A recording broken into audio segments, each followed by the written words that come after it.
Jean-Baptiste Say est né en 1767 dans une famille protestante lyonnaise et mort en 1832 à Paris. Il a été tout à la fois un entrepreneur, un homme public et le grand économiste français du début du XIXe siècle.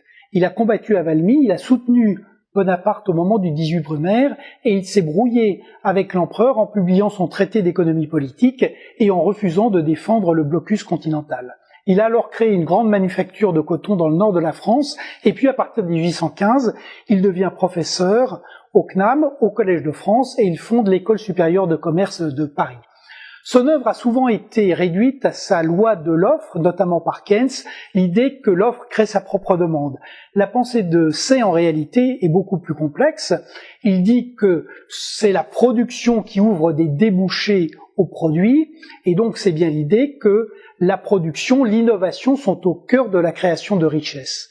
Les autres idées de Say, c'est que la monnaie n'est qu'un voile, elle peut créer des bulles spéculatives, c'est également que le commerce n'est pas un jeu à somme nulle et donc que le protectionnisme est, de ce point de vue-là, négatif. Voilà pourquoi la pensée de Say, dans la mesure où elle oppose un capitalisme d'innovation à un capitalisme de rente, reste tout à fait au cœur des débats sur le capitalisme d'aujourd'hui.